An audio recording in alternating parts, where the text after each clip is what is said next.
Joining me now from Washington is Representative Trey Gowdy of South Carolina. Speaker Beta appointed him on Monday to head the Select Committee. Thank you very much, Congressman, for joining us.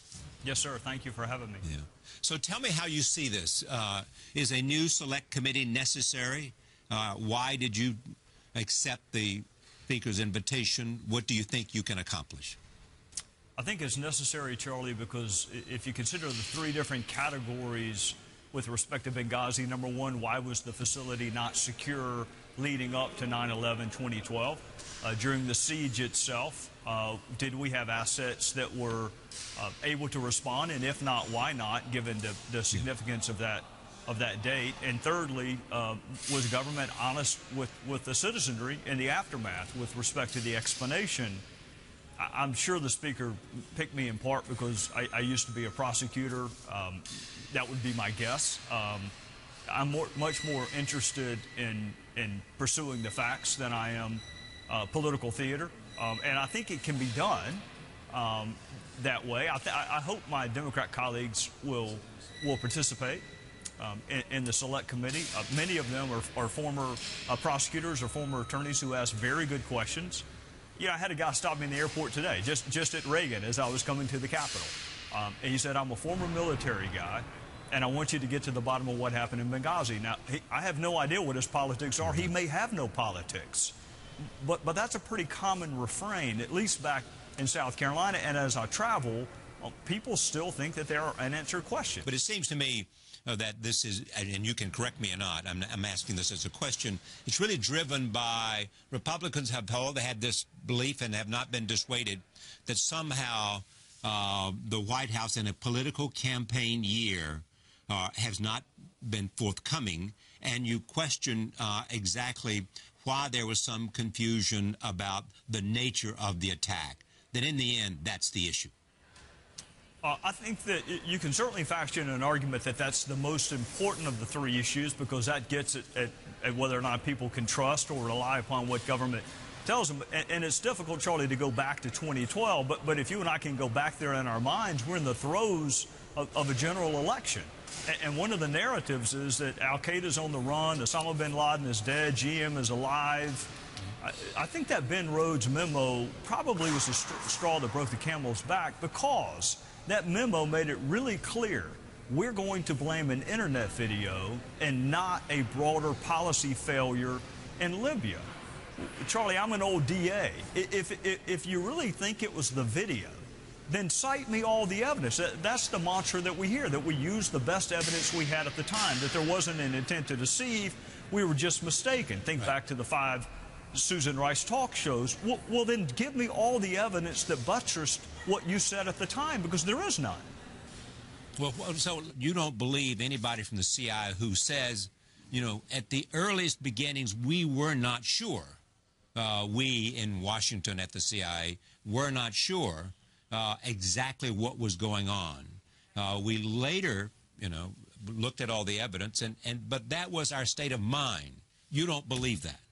No, I cannot tell you what someone else's state of mind was.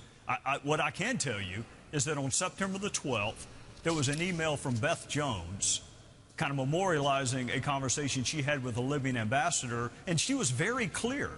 This was Ansar al-Sharia. This was an extremist organization. With respect to Mr. Morrell, every change he made to the talking points, in my judgment, sanitized them. To go from the word terrorist to the word extremist, to go from the word attack to the word demonstration, and most significantly, take out any reference of the prior episodes of violence in Libya, because, and his own testimony was, he didn't want to embarrass the State Department.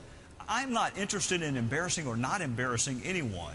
I think it is fair to ask why on that date, given what had been happening in Libya prior to that, why were we caught so flat-footed by what turned out to not be a protest, but an organized attack on our facility? Let me listen to what Mike Morrell said to me on this program in a conversation about him and about CIA, but also about Benghazi. Here it is. You can hear it. Yes, sir. In the entire process that I just talked about, the White House suggested 3 changes. 3 changes, All of them were editorial. None of them were substantive.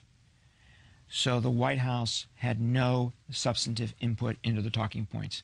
There have been allegations, Charlie, that the White House wrote the talking points.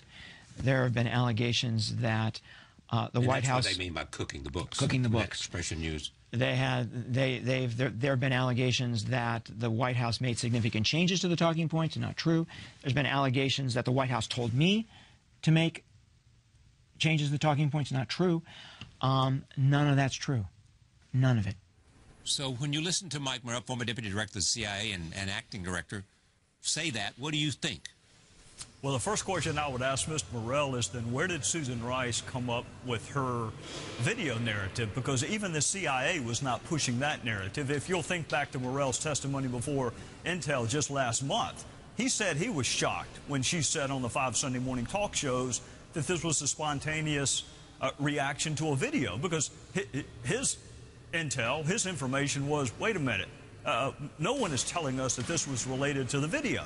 Hillary Clinton said it was related to the video. The president condemned the video. So I cannot tell you what Mr. Morrell believed on September the 12th, 2013. I can tell you this. Someone changed the talking points, and they changed them in a light most calculated to sanitize them and cast the administration in the best light. Is there a benign explanation for that? Of course there could be. Okay. Is there a more nefarious explanation? Of course there could be. Okay, why did they have those talking points? Why did they change the talking points? And in what did they believe? That seems to be the core of your focus. Well, I would argue the first tranche, or the first category, is why we missed all the episodes in Libya prior to the attack. I think how government interacts with its citizenry and why Susan Rice said what she said and what role, if any, the White House played, I think that's very important, whether or not you can trust what your government tells you. But speaking personally, you asked me personally what's number one to me, I would like to know why we, number one, we're still in Benghazi when everyone else had pulled out. And number two, why was our security footprint so light despite the repeated requests for more security? That goes back to the security issue. And you know, there was a commission that looked into that, as you know. Were you not satisfied by that investigation? No, sir, in no way, shape, or form. You know, Charlie, I used to do investigations. You don't rely on summaries. You don't rely on synopses. And heavens knows you don't fail to interview the Secretary of State or Susan Rice or Cheryl Mills. I respect Admiral Mullen and Ambassador Pickering and their service to our country, but we had a hearing on the perceived shortcomings of the ARB, and that doesn't even get to the fact that they didn't have access to all the witnesses or all the documents. So how in the world can you rely on an investigation done where the investigators didn't talk to 3 principals and didn't have access to all the evidence? So what is it you believe about what Mike Morrell now says? I would encourage you, if you have a slot at some point, to invite Senator Graham to come on your show, because he has a very different recollection of a conversation that he had with Mr. Morrell than the one that I just heard. I was not witness to that, so I can't impeach someone's credibility when I don't have any evidence to do it, and I wouldn't do so. I just know this. Susan Rice repeated the internet video narrative, and Mike Morrell, despite an email from the station chief in Libya that said not related to a protest, right. He chose the intelligence from Langley. And now, did he do it for legitimate reasons? Did he honestly really believe that the boots on the ground in Libya were wrong? I cannot speak to that. Fair enough. I can just tell you that he was wrong.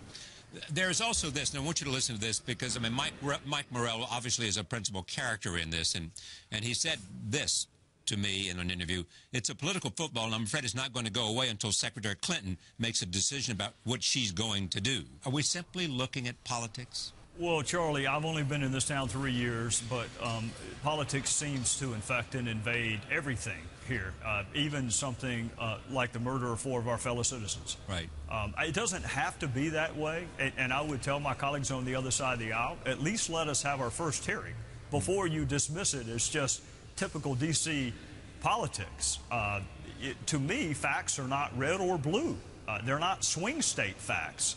They're just the facts. And Mike Morrell, you know, people can draw different inferences and conclusions. Mike Morrell's defense, I'm sure, is I wound up being wrong, but this is the basis for the opinion that I drew in the aftermath of Benghazi. Well, that's fine. Then we can challenge the evidence that he relied upon and his judgment, but that's very different from challenging someone's motives. But I can tell you that after 20 months, no arrests, no convictions, no sentences, that's another reason Benghazi's not going away. Here is also, and I'll conclude with this in terms of Mike Morrell, talking about a meeting with Republican senators, which you, I think, referenced Lindsey Graham earlier. Here it is.